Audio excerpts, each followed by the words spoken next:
Hola gente, soy Bolívar Garcete, profesor de entomología de la Facultad de Ciencias Exactas y Naturales de la UNA, y hoy vamos a seguir hablando de morfología y anatomía general de artrópodos sobre sistema digestivo y excretor, que están muy relacionados entre sí. En los artrópodos el sistema digestivo está conformado básicamente por un tubo digestivo dividido en tres sectores que tienen diferente origen embrionario. Por un lado está el estomodeo o intestino anterior, que es de origen ectodérmico y por lo tanto está revestido en su luz, es decir, en su parte interna, por cutícula. Luego está el mesenterio o intestino medio de origen endodérmico y sin una cutícula verdadera, aunque sí puede existir una membrana peritrófica que es acelular y quitinosa. Y el proctodeo o intestino posterior, que nuevamente es de origen ectodérmico y por lo tanto también posee cutícula verdadera en su luz. Tanto el estomodeo como el proctodeo sufren muda periódica, al igual que todo el resto del tegumento durante las mudas. El estomodeo se abre al exterior en la boca, que esta boca se encuentra en el seno de la llamada cavidad bucal, la cual está rodeada por las piezas bucales que son apendiculares y que por lo tanto son externas al aparato digestivo. El estomodeo se continúa a través de la cabeza por la faringe. Esta faringe puede poseer algunas estructuras especiales, sobre todo en el caso de aquellas especies que se alimentan solamente de líquidos. Entonces posee lo que se llama la bomba civaria, que es la que permite que el artrópodo pueda absorber alimentos líquidos. El ducto estomodeal a continuación se conoce como esófago, que este esófago parte de la cabeza y atraviesa la región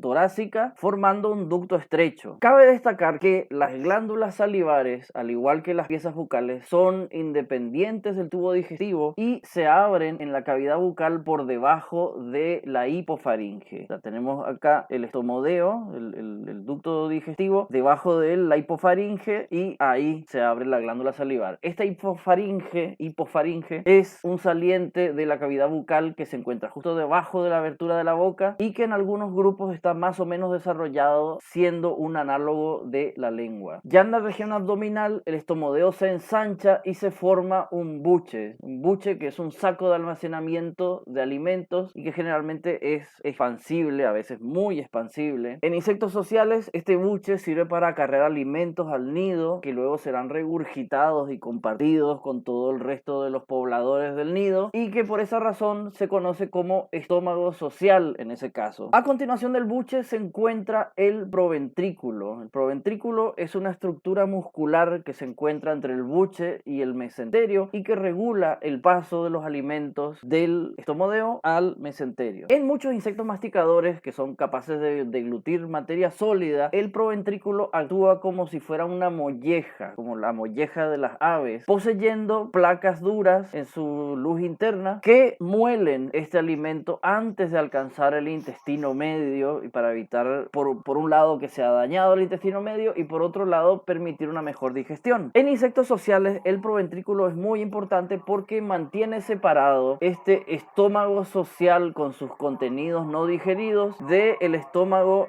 individual, el intestino medio, donde los alimentos ya empiezan a ser digeridos, cosa que no sería muy agradable compartirlo con tus amigos. El mesenterio, que es la siguiente región, es una región principalmente secretora, o sea, es donde se producen muchos jugos glandulares, es donde se da realmente la digestión. Su órgano principal es el ventrículo y en muchos artrópodos se observan ciegos que se proyectan del ventrículo y ofrecen un espacio para bacterias y protozoarios endosimbióticos que contribuyen a la digestión. En muchos casos también los ciegos pueden ser glandulares. El tamaño y la forma del ventrículo puede variar mucho dependiendo del grupo taxonómico y pueden llegar a diferenciarse regiones que pueden ser funcionales o incluso estructurales. En este dibujo de acá vemos el estómago, el ventrículo de una mosca drosófila y vemos que existen una zona media que es básicamente que es prácticamente acídica, y una región posterior que es alcalina. Entonces podemos ver incluso ese tipo de diferenciación funcional incluso cuando no hay una diferenciación morfológica visible. Ahora, una de las zonificaciones más notables del ventrículo sucede en insectos del orden Hemiptera, en donde,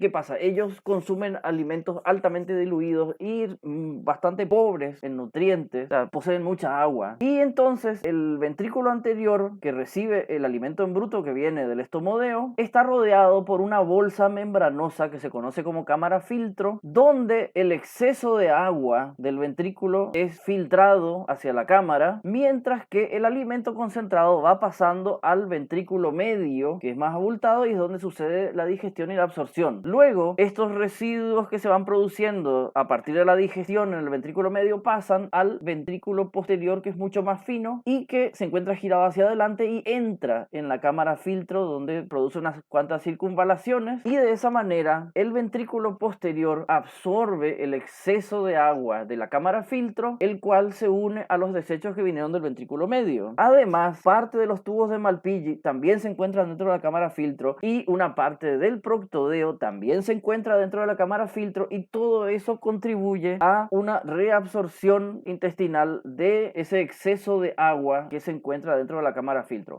Cabe destacar que la filtración no es muy efectiva, y parte de los azúcares y parte de los aminoácidos pasan a esta agua de la cámara filtro y hace que sea atractivo para otros insectos los desechos que producen estos hemípteros. Bueno, lo que sí que todo esto concentra el agua para que pueda ser eliminada a través del proctodeo hacia el exterior. En arañas, el mesenterio es bastante complejo y ocupa no solamente el abdomen, sino también parte del tórax, y además proyecta numerosos divertículos, en el caso del tórax, que van hacia las patas, y numerosos ciegos gástricos que aumentan la capacidad de almacenamiento del intestino medio y al mismo tiempo mejoran la absorción de estos alimentos y su distribución a través del cuerpo. En el caso de escorpiones se forman unos divertículos gástricos conocidos como glándulas mesentéricas, es decir, que no solamente tienen una función de almacenamiento y absorción, sino que también secretoria. Y en el caso de crustáceos, además de existir ciegos simples, existen unos divertículos mucho más complejos que se conocen como hepatopáncreas y que cumplen también esas funciones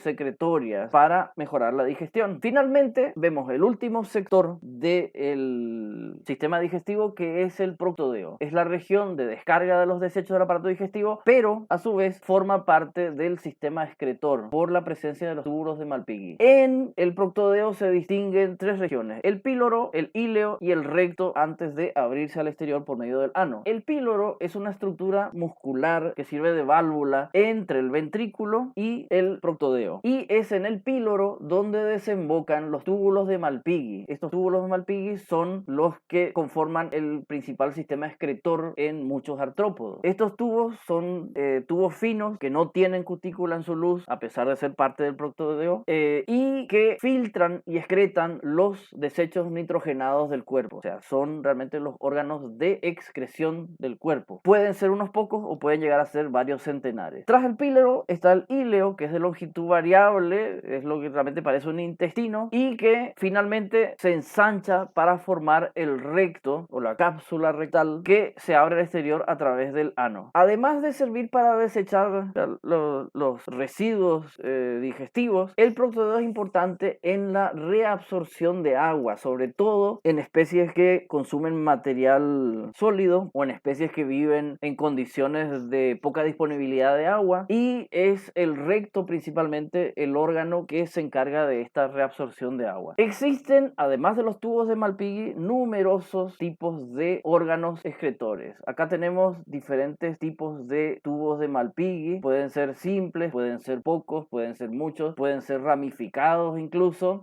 Acá yo encuadré el nefridio de un peripatus, que como sabemos es un panartrópodo, pero no forma parte de los artrópodos. Entonces, además de los tubos de Malpighi, podemos encontrar otra serie de órganos que se abren a veces directamente al exterior o descargan en otro órgano del cuerpo, o simplemente almacenan residuos nitrogenados, entre ellos las glándulas coxales en arácnidos, las glándulas verdes en crustáceos, que son parecidas a los nefridios, tanto glándulas coxales como las verdes, y en crustáceos pueden ser glándulas maxilares, pueden ser glándulas antenales o glándulas del caparazón, dependiendo de su ubicación. También los ciegos intestinales en crustáceos cumplen una función excretora, y hay glándulas rectales también en insectos que cumplen función excretoria, o las bolsas estercorarias del recto de los arácnidos que también cumplen esta función excretora. Además, los cuerpos grasos en insectos y miriápodos pueden almacenar los residuos nitrogenados sin liberarlos al exterior. Y bueno, y así como otra serie de órganos que pueden cumplir funciones excretorias. Esto es todo por hoy. Muchas gracias por la atención y nos vemos en la siguiente clase.